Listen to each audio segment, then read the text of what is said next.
Look at this. I got headphones on. I got a mic going. Baby. If Huh? only people could see you now. Hey, no video. We've gone through this before. All right, No all right, video. all right. Welcome to This Commerce Life. This is a podcast aimed at small, medium entrepreneurs focused on commerce. I'm Phil, your host, and Kenny, your co-host, will join us as well. And we're going to talk to you about the world of retail and commerce and how things are changing in the world. Hey guys, how you doing? How are you? Excellent, thank you. Good, good. Sorry about the link. I don't know what happened No there. worries. It happens all the times with Zoom. I feel like that's the byline to where we've been the last 2 years, right? Is it's not working. I can't hear you. I can't see you. You're upside down. The link isn't working. Yeah, different times. I'm usually late, right? So I sign on and there's nobody there. First thing, my phone go again. I got the wrong link as usual. I can't, and I don't know where I'm going. I got to yell at the kids to come up and you just find me the stupid thing. Tell me where I'm supposed to go. Kenny, I usually get a text from him going, "Are you waiting? Is anybody there? Am I in the right place?" At least you used to know in person. They just didn't want to see you. You were at the door and they wouldn't let you in. Yeah, Exactly. it's true. It's true. Now but maybe this is worse. Now they don't want to let you in. I'm not at the door. You're just standing. I'm a million miles pending. away. They still don't want to see. You're at another door. Yeah, you're at the Jesus. wrong door, and nobody will Yeah. be there to answer it. So, Even if I'm at the right door, nobody wants to answer. Apparently. oh my Nice gosh. to see you again, Kenny, and nice You to meet too. you. Yeah, you Dean, doing, nice to Dean? meet you. Yeah. I'm good, thank you. Yeah. Life Yeah. good.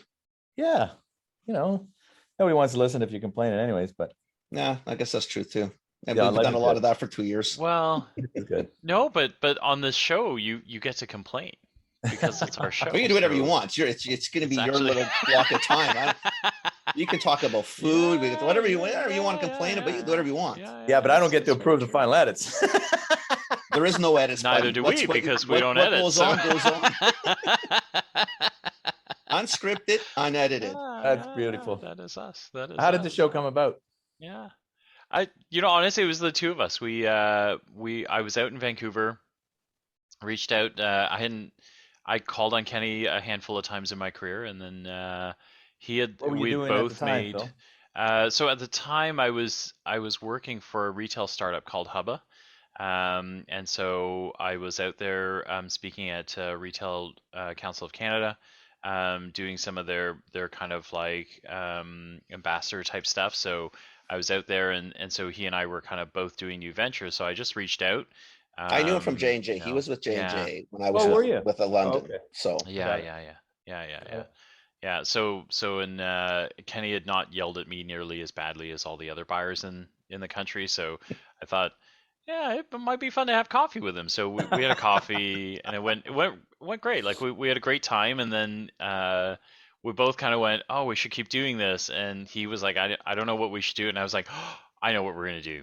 Just leave it with me. I'll call you back, right? And then like a month later, we started recording, right? So Where do you live, Phil? I'm in Toronto.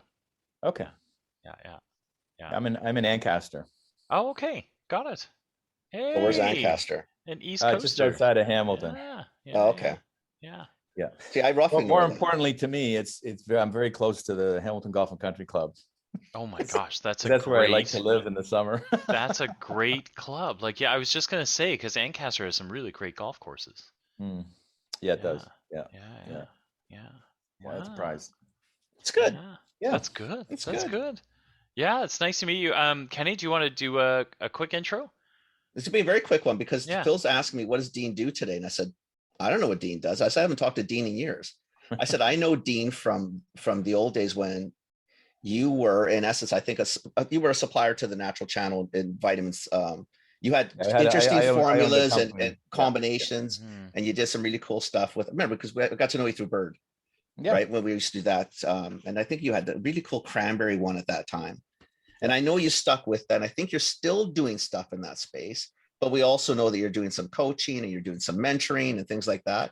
So I thought you'd be cool to have on because you've been around long enough. You've done a lot of cool things. You're definitely in tune and in tap with where the Natural Channel is, where entrepreneurs are at. So really, Dean, it's about tapping into your brain, telling us some stories, what you do, You want what me you to give you did. like a 5-minute overview? Absolutely. Where you came Or from, what Ben? you're Yeah. about, and Yeah, where you're we'd doing love now, that. and then where the Yeah. conversation goes, it goes. But Yeah. that's what our listeners kind of would want. So Absolutely. Came from a very humble Italian immigrant family. I guess I got a pretty good work ethic from the example my parents set. But once I graduated university, and I specialized in financial services marketing, because at the time I saw quite an opportunity there. As bankers at the time would sit at their desk and wait for people to show up and say, "Hey, can I get a loan?" So my whole concept was, well, what if you decided who you wanted to give a loan to, and what industries, and who are the leaders in your industry? So I actually developed a program based out of Harvard, and created 2 financial services marketing courses at Schulich School of Business. Anyways, once I graduated, I actually landed my first account, and it was the Royal Bank of Canada.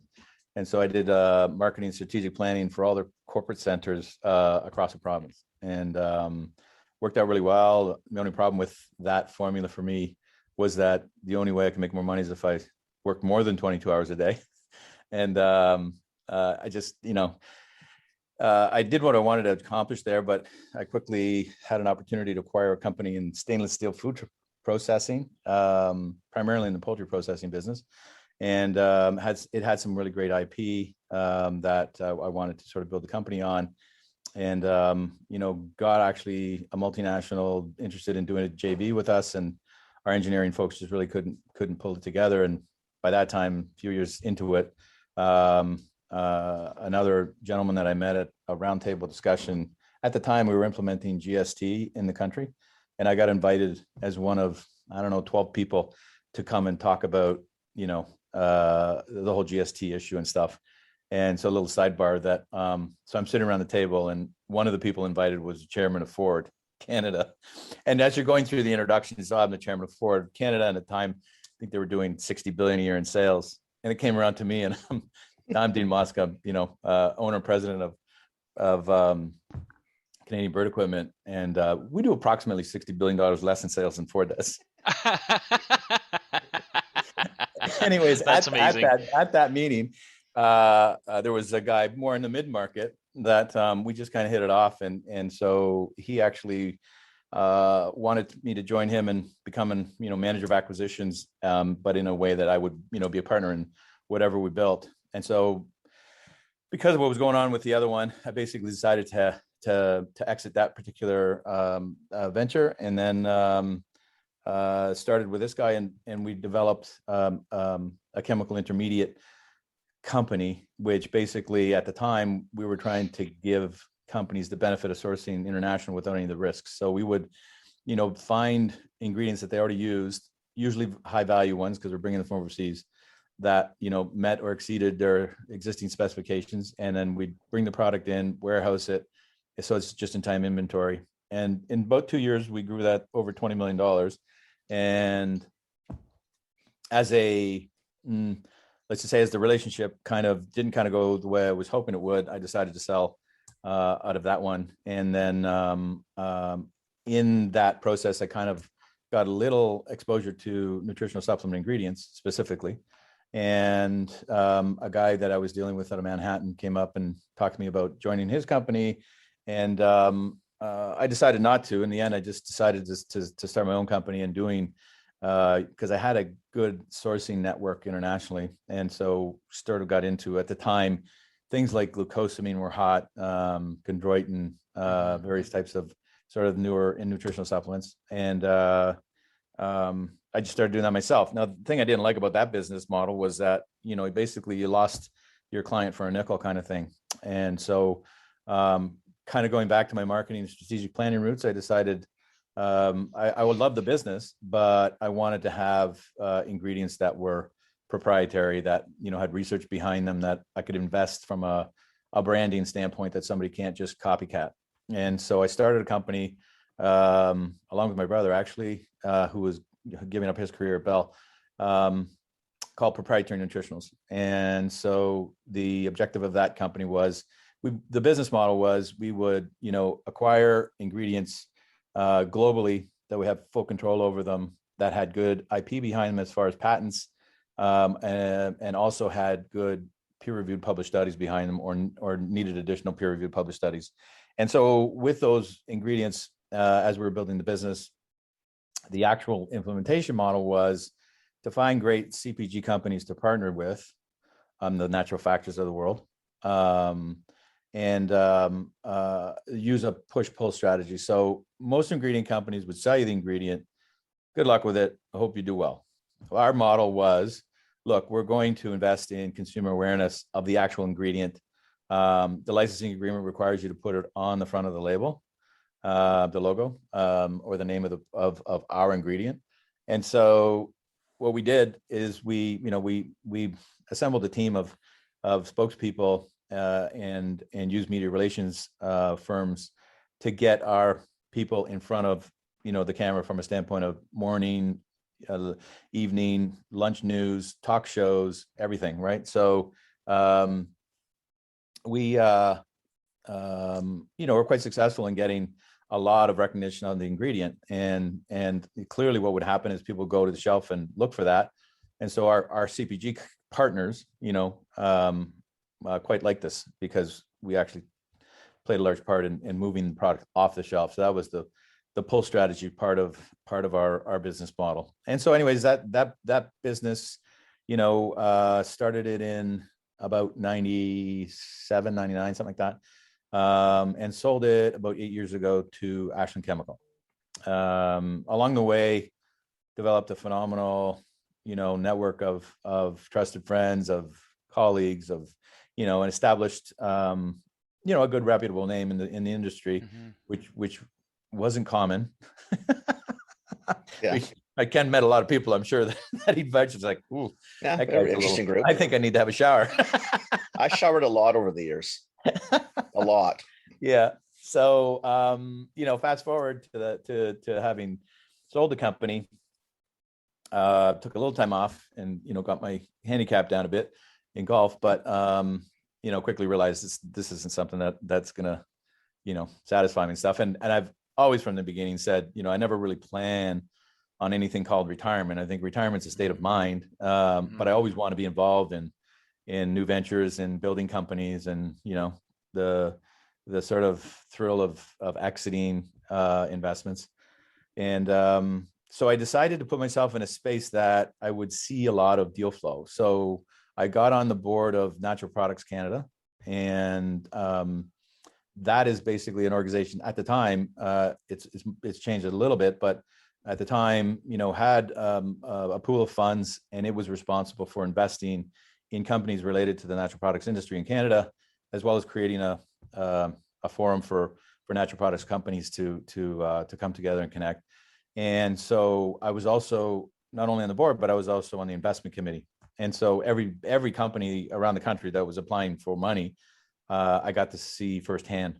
And so obviously I saw a lot of opportunities there. And then the other one that I joined was the investment committee for Nutrition Capital Network, which is the US version of that was a sort of organization that was formed to kind of connect companies in the nutritional space to look for funding. And so, if they approved you to present, they had, let's say, 200 to 300 people in the audience that it could be a multinational venture part of the company. It could be angel investors.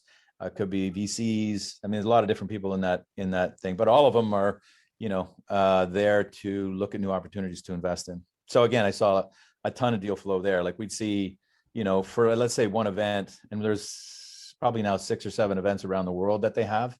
But for an individual event, the investment committee would probably see 50, 60 deals and then decide on which, say, 10 get to go through, right? Wow. So again, you'd get to see a ton of different stuff. And then lastly, just because of, the network that I've established over the years, people would just tell me, hey, Dean, this is a great, opportunity. Maybe you should look into it, or can you help these people out? There's a friend of mine, or whatever the case. So as a result of all that, I got to expose myself to opportunities, a few of which I decided to get involved personally, whether it's investment, whether it's my time, whether it's, being on the board, whether it's mentoring. And so today I'm probably involved in, a dozen different sort of ventures that are all, I think, have phenomenal potential. Primarily in the, I'll call it functional food, innovative beverage ingredient space type of thing. And so that's kind of where, I spend my time on individual sort of ventures now. Wow. So that's it. Is that all? That's it. Is it? Gosh. Dean. Oh, along the way Like- too, while I had my proprietary nutritionals, I certainly also got a lot of experience in investing in different ventures along the way. And so, yes, I've also, learned a lot from bad investments. And I try my best to not do any more of those. Yeah, I think we all try our best Yeah. not to do any Yeah. more of those. We Man, all it sounded work good at at the it, time. right? Yeah, Yeah. yeah. It's amazing how many of them actually do sound like, wow, winner, chicken dinner. And wow, Yeah, and then no, not so much, right? not so Yeah, much. yeah. No, that And at didn't. the end of the day, you know what? One of the things I definitely have learned is who are the people you're investing in, right? Right. And if the people don't feel right, even though the idea sounds great, probably not going to fly. that makes Everything sense. is always about execution, and you can have the greatest, vision, plans, whatever, but if you're not executing on a daily basis, it's just not going to happen. Right. It's more back to this sort of the idea doesn't a business make? Exactly. And Right. and if there's anything you can really help a company do, especially a younger one, is help them to build their team. And on a lower cost basis, that's bringing in people that are great at what they do, that might get a piece of the company, as opposed to have to go on a payroll, so that the company can have the sort of the breadth of how to do things without having the money to actually put that together. So you're talking more like sweat equity, but Yeah, to some Even degree. with the right kind of advisors. Because the other Right. thing I love doing is, again, the analogy I have is, it's in no way I'm saying it this caliber, but it's like, the story I heard about Van Gogh sitting at a coffee shop, right? And some lady comes up to him and says, can you draw me something? And he literally takes 5 seconds or whatever, 15 minutes, and he gives it to her and says, that'll be $35,000. He says, but it just took 15 minutes. He says, no, it took 35 years. It took a lifetime. And so in the same sort of realm, if for a company, I can pick up the phone and call the CEO of a respective, good partner, good JV, good customer, and just change the life of the company in like 5 seconds, right? So what's that worth to somebody? And so to me, it's everything, because those connections that I tried to build when I was building my business took forever. Right. They just do. They just like Yeah, getting to the the right 3-second person. phone call is a result of years of of not people 3-second that phone trust calls. you, that you've For done sure. well for, whatever, for sure. that like you, that you've become. Again, with me, my key business relationships always became really good friendships. And Right. and that, to me, that was kind of more of a core importance value to me than just keep it business. Right. And whenever people said, "Oh, it's just business," it's like bullshit. That's complete Yeah. bullshit. That you think that you can screw somebody because it's just business. It's like, no, your value system's fucked. And Exactly. and I don't give a shit whether it's business or what it is. It's consistent, because if you do that there, you do this over You here. do that Yeah, everywhere, right? yeah, And that's the yeah. things, the traits you look for. We talk Yeah. the same way. Business is business. We get it. But that doesn't mean business has to be downright ruthless. It doesn't mean you throw all your morals and ethics out the window. You can still be human. And I'm like you. I think we're all very similar that way. We do a lot of stuff with people we like, people we want to be with. Yeah. I like to do business with people, but I don't want to do business with people I don't like, or I don't Exactly. trust. Right? I mean, why do it? Exactly. It makes it exactly. Why do it at all, right? I mean, Exactly. as you get older, you have those choices, and Well, for and sure. more often than not, those are the choices you make. Is just like, yeah, you know what? Yeah, not a good It's gonna fit. be a great opportunity, but I'm done. Yeah, not a good fit. Yeah. I think that it's a funny thing, right? Because I think it's part of the magic. There's this moment, I don't know when it is, right? But there's a moment when I don't know. There was a moment for me when I was maybe too compromising in what I did, and then there's a moment in your life where you go, you know what? I'm just not compromising. Like, this is who I am. And then if that's not good enough, I will go somewhere else. Right. But then, once you make that switch, you realize that in fact, that is what people need. Right. And lots of businesses, right? Like lots of businesses that I've worked with along the way, there's a moment where you go, okay, so this is as far as I can take you. I don't want to do that, the whatever else you need. So because for whatever reason, because of ethical reasons or because it just doesn't fit with what I like to do anymore.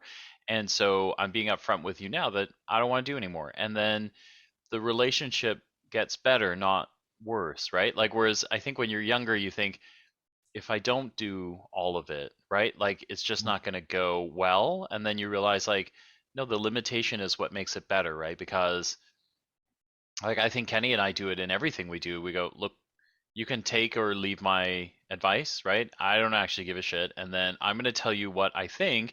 And if you don't like that either, I don't give a shit about that either, because you paid me to be authentic. You paid me to be here. And my experience tells you this, right? So, and mutual respect evolves from that.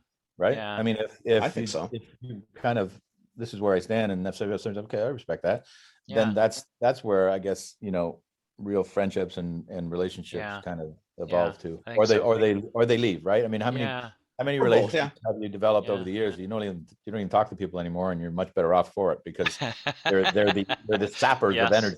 Right. Exactly. They're just there to suck energy out of people. Exactly. Or they have this mentality that they almost look for, people to offend them. Like, you got something better to do? People spoiling for a I'd fight. rather be in the happy place. You'd think, right? You'd think. Yeah. Yeah. But anyway, so I'm having a lot of fun just, looking at, I've always loved looking at opportunities, right? Just in terms of like just being exposed to them, not necessarily acting on all of them. But that's probably my biggest sort of thrill spot for, just being in business is just looking at and being involved with innovation. One of the companies that I'm chair of the board of and an investor in is called Insight Medbotics. And this comes from a long time relationship that goes back to when I was chair of the board for St. Joseph's Hospital Foundation. And one of the researchers developed a robotics technology. And then specifically, he used it to apply to breast cancer. And so literally what it is if you can envision, a woman would go face down through an MRI machine, and underneath her would be a robot, which has to be obviously made out of anything but metal, because it's in an MRI. It's actually in the MRI machine. And so the robot's, communicating with the MRI system. And so if it sees even the smallest of lesions in the breast, it can actually go in, take a sample, come out, and then go back in and freeze it. So that's where it's going right now. It's to the stage where it can go in and take a sample. And so we're going through FDA approval, probably be maybe another few months to get that. And then, but the next stage would then be to actually just go in and so you don't have to remove anything. This is the beauty of this, right? The same thing could be used for pancreatic cancer. I mean, just various different. So it's cancers. like doing sort of like a biopsy, like on the spot, and then just real live time, right? Because the robot knows exactly where that thing is and can go in and proceed. So right now what's being done is, first of all, they catch them when the tumor's a lot bigger. Right. Yep. And they manually go in then they're poking around and they're going to find something, right? Yeah. Just think about that. Yeah. But if you take the next stage, you can literally change the face of breast cancer, because, the big thing is catching it early, right? Using MRIs versus mammograms. Mammograms are like, the Flintstones, like, really? Yeah. And, they have to be a certain size before it can even catch it. So with an MRI, you can catch it even the smallest tissue of cancer. And then again, if you just imagine, if you can go in and freeze it and everything around it, and it's done, what happens is all the tissue dissipates into the body and it's gone. Like, you don't even have to remove anything from the body. Really? It's just, the other application is you can put a radioactive seed that completely degrades. So put the seed in the tumor, so it'll kill everything around it. Right. And then it dissolves. And so do all the dead tissues, and they're gone. That's sort of they used to do for prostate, right? They would put the seeds. The seeds. Yeah. So we're actually, our next version is going to be specifically for prostate. And so, again, imagine with the precision of robotics, one of the big problems with that is that, a man can lose just one wrong nerve, and a man loses his manhood, right? A lot of issues come out of those types of surgeries. So anyway, so that stuff is like major game changer stuff. Like, I think we can literally, once we get past stage one and then start to educate, not only the community, the medical community of what we have, but also the consumer. I think when you start educating the consumer, they're going to start demanding, I don't want a mammogram, I want an MRI, right? Because they're going to find out how different it is and how much more accurate it is to literally save their life. The comfort level of an MRI, of a mammogram, I don't know how women do it. I mean, just the whole look and concept of this looks horrific. Let's not even go to delivering babies. Yeah, forget that part. Well, we always say the same thing. If it was up to men, the species would have been dead a million years ago. Done. It's over, right? It would have been one generation done. It's not happening the second time. Yeah. We watched and it was bad. I ain't going through it. There's no freaking way I would do that. Like none, zero. There's no chance. Yep. No chance in hell. So anyways, really excited about that one. That's and fascinating. that one's been it's probably been 10 years in the making so far. Probably about Are you close on that 20 million have been spent so far in developing this thing. And one of our joint venture partners is MDA, which is the space shuttle company, Canadarm company, right? Yeah. They're actually doing all the robotics for us. So it's a fabulous, again, so cool team that's been put together. And we just got to go through, we just hired maybe a year and a half ago, phenomenal CEO to take the helm and, to at some point develop his team. And, cause again, it's all about the team, right? It's all about who's going to execute on this stuff. So very excited about that one. How do you you've had so many variations of experience. Like, how do you go into something that, looking at that, going, this is a legit, I understand there's some secret sauce in here, and there's the people that you trust and the intel that you can get, right? But this is one of those where you kind of, you know what I mean? Like, so if you're kind of looking at your bio and the way you've described it, like you've got a series of experiences, but none of them line you up for a medical robot. But fair enough. And I mean, and along the way, I really had to get into all the stuff I did for that period that I built proprietary nutritionals, but various sort of charitable, not-for-profit boards that I've been on. So I've always been involved in the community in a big way. And you don't go in there looking for, I wonder if I'm going to meet somebody that's going to make me money. I mean, you do it for the altruistic reason of why you want to do something, but in the process, you just meet so many wonderful people, many, committed individuals, and in a lot of cases, very successful people that just are great people to know. One of them that I want to highlight was, as a result of my St. Joe's Hospital experience, I got to meet and eventually hang out with and play golf with Charles Juravinski. And so this gentleman and his wife, Margaret, just phenomenal people. They've given, I want to say they're up to 180 million now that they've given to hospitals. So if you come to Hamilton, St. Joe's Hospital, Juravinski Center, General Hospital, Juravinski Center. There's actually a Juravinski for cancer. There's actually a Margaret and Charles Juravinski Hospital named after them. It's just, I didn't know who he was. When we take the, particularly during COVID, Hamilton, Kenny, so right on the edge of Hamilton and Burlington, there's kind of this really great bridge that goes over a causeway, and below it there's some wonderful walkways, right? But Hamilton, the Hamilton Hospital, and then even I think it's right on the edge of Burlington. There's another one, and then but. That's Michael Lee Chin's on that building. Yeah. But I've seen the names, right? I just didn't know who they were. So it's pretty cool. Yeah. So again, that's just an example of one of the great people that and there's a lot of them. There really are a lot of them.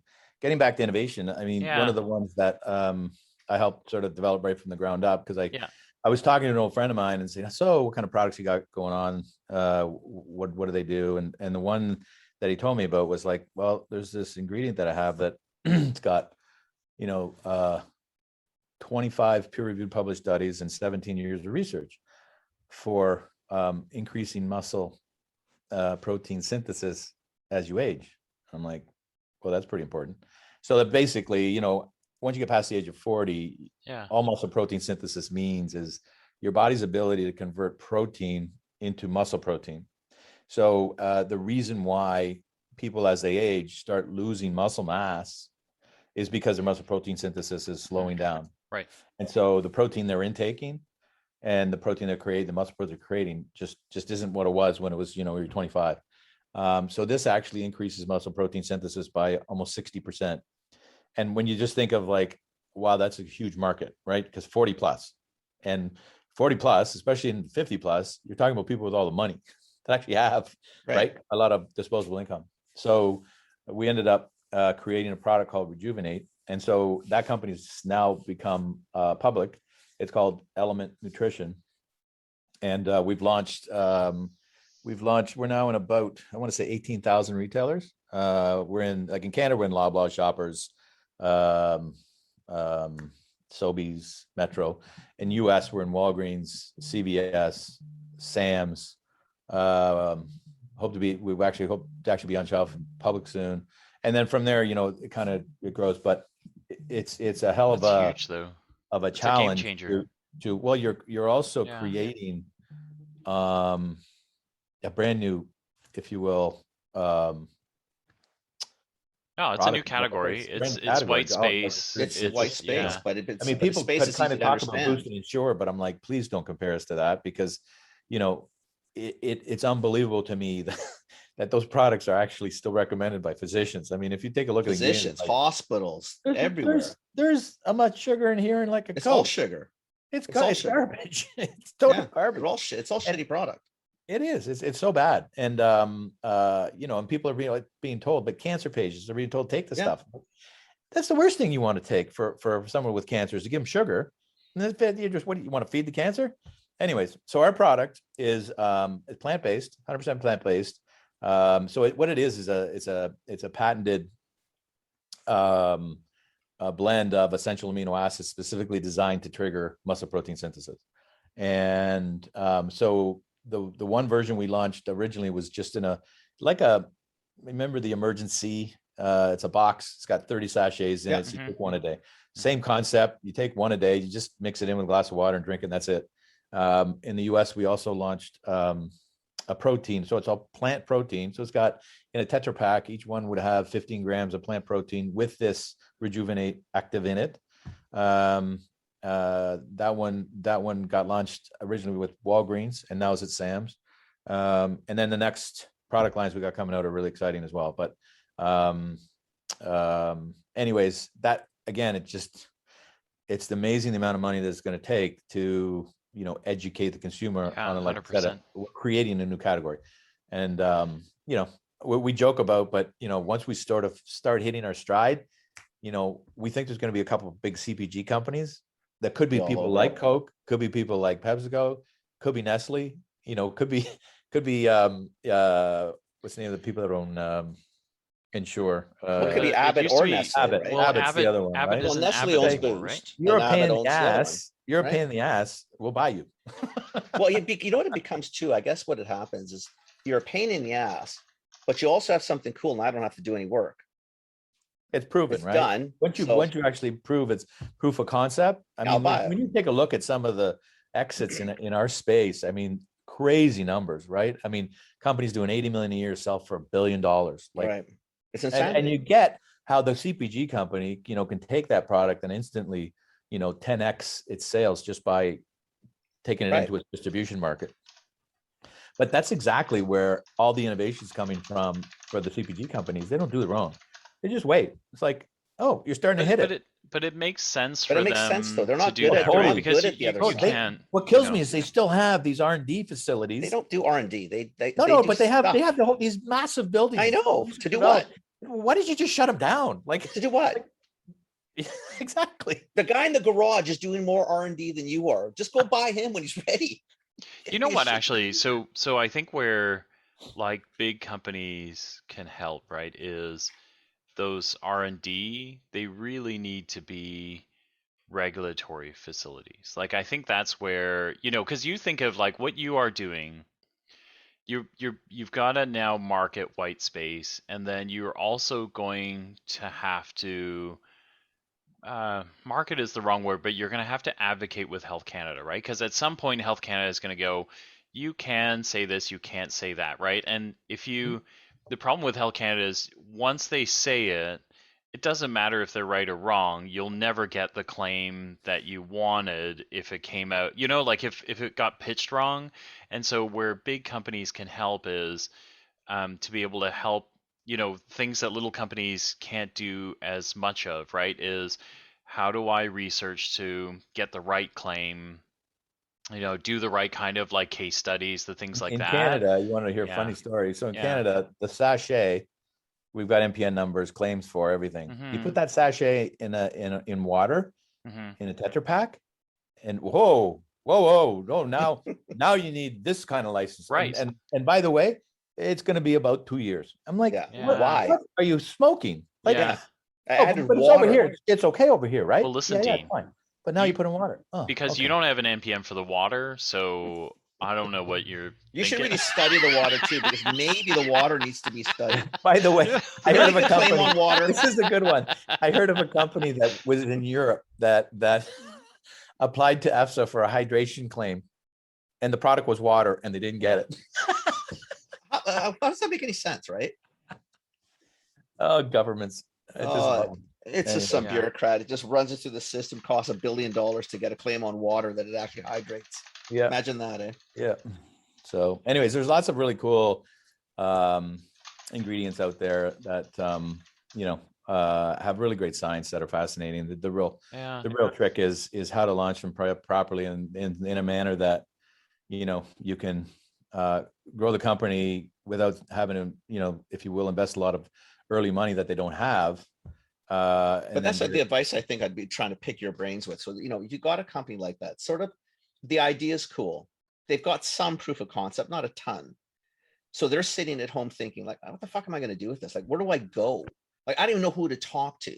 Mhm. So what do they do? Do they find people like you? What do they do? They get on the phone? How do they get this idea to somebody that says, okay, conceptually, yes, this is good. This is good.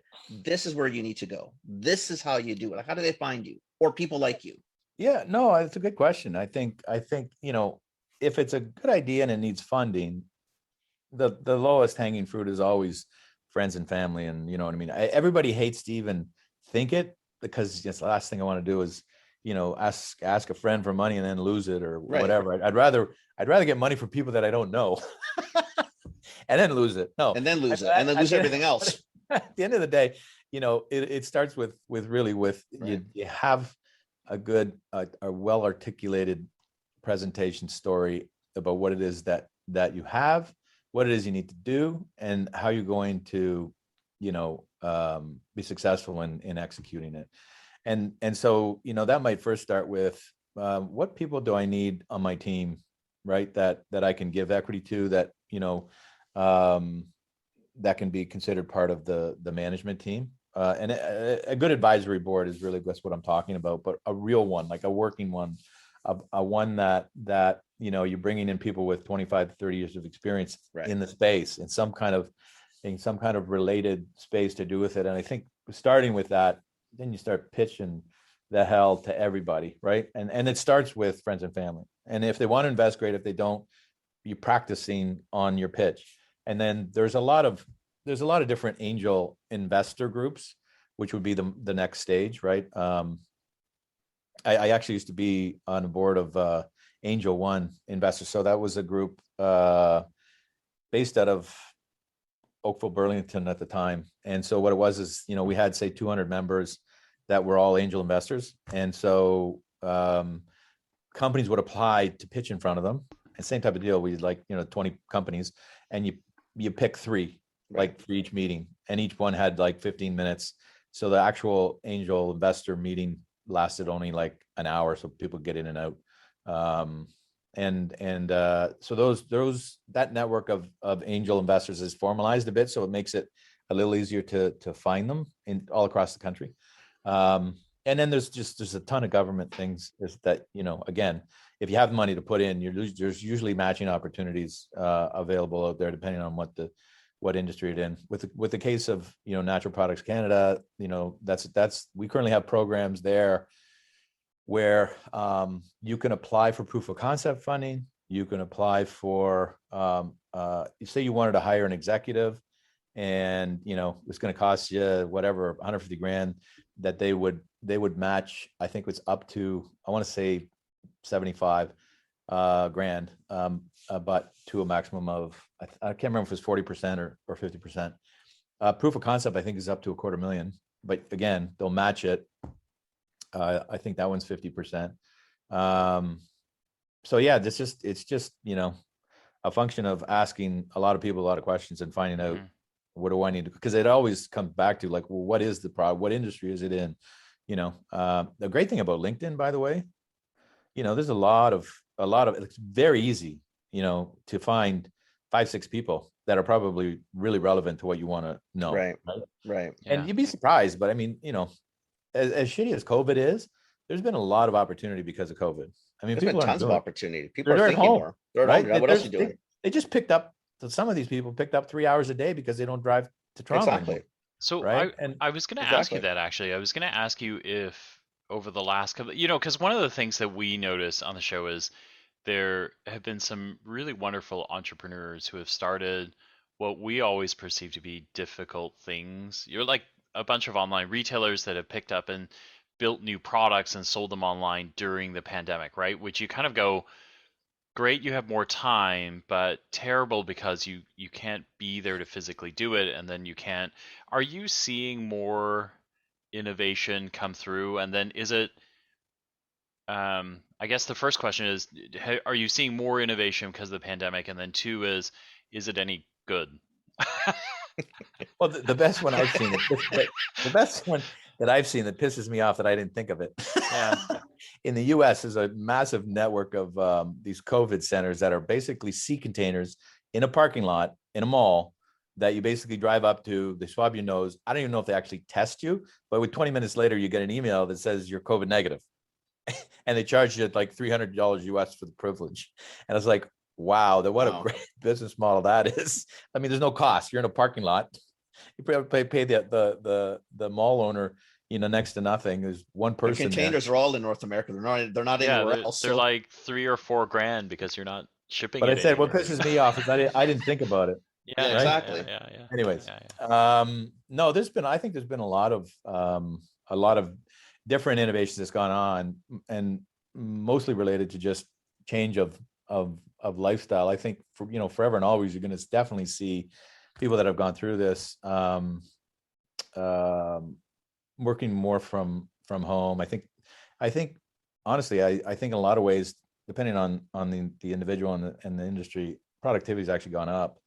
There's a lot less. So, did you watch the Blue Jay game last night? Right. So water cooler talk is gone, right? Because exactly, I'm by myself at home and I don't want to talk to myself anymore. Yeah. Right. So I don't care if the Blue Jays won or not. I'm really not interested anymore because I've asked myself that way too many times. And I know my opinion. I know my answer. It doesn't matter. I'm tired of drinking. Yeah. That was the first part of the pandemic. I got tired of eating. That was the second part of the pandemic. Yeah. It's true. That's true. But no, to your point, to your question directly, I mean, there's been, I think, situations where people like, oh, okay. I mean, clearly companies that were already in the online business, like Amazon, I mean, anybody that was sort of in that space is absolutely killing it. I love how, some of the better restaurants and retailers have really pivoted during the pandemic and actually have done phenomenally well. I love that. Yeah, I really love it. We had a small one on a couple months ago, really just a local one in Phil's area. Yeah. Oh yeah. It was I guess a go-to spot for the neighborhood, call it. And I guess because you guys went through a lot more restrictions than we did out west. Yeah. We really didn't close. Yeah. Large parts did, but for the most part, we could go to restaurants the whole time.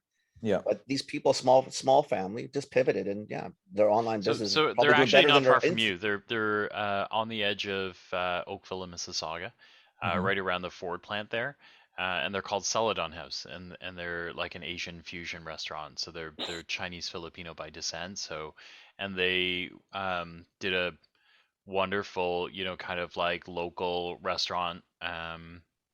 And they've been around like 20, 25 years, right? Put two kids through university, the whole bit. And then with the pandemic, they were scared, right? Like everybody else. So they went online, they renovated, they made a takeout window. They're now selling, dim sum kits.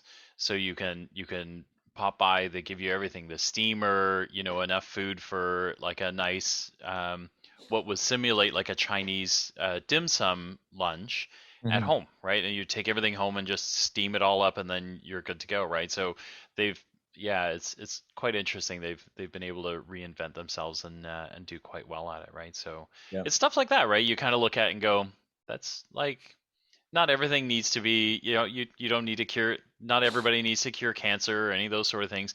Just doing some cool things to keep everything fresh and alive, right? So No, yeah. a good friend of mine owns Turkster Lumber, and yeah, he went into just full change mode in terms of having virtually, like, I won't call it a pickup window, but he all changed all of his sort of service staff to just be all over people when they came in to even drive through or whatever, to service the hell out of them. Meanwhile, you had Home Depot and Lowe's, Yeah, like lined up out the wazoo, like right? doing what, right? Yeah. Nothing, right? Yeah. And he killed it. He just absolutely killed it. His retail business went just through the roof because obviously the bulk of his business is going to be people in the sort of commercial space, Right. carpenters and whatnot. contractors. But he grew his retail space tremendously because Wow. again, he pivoted in such a great way. And that's kind of stuff that building your brand with a new market is stuff that stays forever. I mean, it's not just going to go away just Yeah, because of COVID. Agree. Agree. But yeah, no. Dean, thank you for coming on. This has been amazing. Oh, thank I you really guys. love That was this. a lot of fun. Yeah. No, it's nice to see. I haven't talked to you in years. I told Phil, I haven't seen him in years. And I thought on LinkedIn, I said, well, what the hell? No, that's great. If you want to come on, get a chance to chat a little bit. Exactly. How's the fam? Everybody's great. Yeah. Everybody's great. My son's going to be doing his master's at Guelph University in nutritional sciences, and my Awesome. daughter, Wow. she's just very creative. I mean, she's a phenomenal writer, but now she's just kind of built that into the creative side. So she also does, logo designs and website designs and stuff. Yeah. But her writing skills are just off the charts. I mean, just What a great skill set. Holy crap, skill set. that's really good. If you can write and talk. Today's day and age, right, where you got THX and whatever. It's just like, by the way, her texts are pretty bad, but when she writes something, Yeah. it's almost like a form of art. That's awesome. amazing. Good for them. That's Yeah. cool. Dean, thanks for coming on. This is amazing. Thanks, guys. Yeah, buddy. Yeah, I thanks appreciate for it. having us. If Yeah. people want to get a hold of you or reach out to you, LinkedIn, I'm assuming if there was anybody had any questions or were looking for some advice or Absolutely. And whatever. my personal email address is pretty simple. It's dean@mosca.ca. Perfect. That's a I tough can one do to that remember. one. Love it. Love it. All right, guys. Dean, take it All right. easy. Phil, Thanks, stick Dean. around for a bit. Yeah, Dean, yeah. take Talking care. to It was nice seeing Take you care. again. Yeah. Bye-bye. Bye, Dean. Yeah, buddy. That's cool. It's interesting, right? Different perspective, though. I mean, and you can still dumb it down to small business. It's like what he said is always. It's sort of what we always tell. Like even when we're talking to, Yeah. I'll pick on Sasha because we picked Yeah. on Sasha last bunch. But you got people that know some things. Pick on them. Find them. Yeah. You know what I mean? Like that's just what you do. Like just do it. Like get people on your team that know things. And like Dean, and I see it, and it's funny though, Phil. Like a lot of the small companies, when they get into the equity, they're so panicked about doing that. Yeah. We're giving a little bit of equity away for sweat. Equity, as long as you pick the right people, so that you actually get sweat equity out of them. I think that's the thing It's though, worth right? it. Is there's that one you just need. You really do. You need someone to guide you through it because it's complicated, right? Like if you don't get it right and you give away, like, what is too much equity and what is too little equity, and then being clear on what it entitles that person to or that investor to. Do you know what I mean? Like those parts are 100%. complicated, I think. But yeah. But it's always the same thing. It's the stuff, you know, we always talk about. It's, you know, 100% of nothing or 80% Yeah. of a cool thing, Yeah. right? I mean, and a lot of times you got to pick the right people. You don't just give equity away willy-nilly. Yeah. Pick people that can help you, that can do stuff with you. Like you said, like an active, actual advisory board. Yep. Not a bullshit board of people who are going to show up once every Yeah. 6 months and really just so they can go on LinkedIn because they're a member of a board. That's not what you're looking for, right? No, it's not. It's not. And he's done well for himself. It's a cool story. So it's a really cool story. We have a couple of thank yous. We started a Patreon page. So if you don't know what that is, you know, we Kenny and I kind of power this podcast and we fund it. We started a Patreon page. So if you found value in what we do and wanted to help us out a little bit, there's only one level of subscription. It's a $3 a month to help us keep the lights on and keep the mics moving. And so we have a couple of sponsors. So Linda Webb, the boss, has sponsored us. Thank you very much. And then the other day, so Sasha, we not only did we pick on him and tormented him, he actually liked it and came back and signed up as a Patreon as well. So thank you to our patrons for helping us out. If you want, we'll start leaving the link in every episode, so you don't need to look for it. But the Patreon link is there. Click it if you are interested in helping us out. But yeah, some thank yous there for sure. Big thank yous. Thank yous. Yeah. That's it, young man.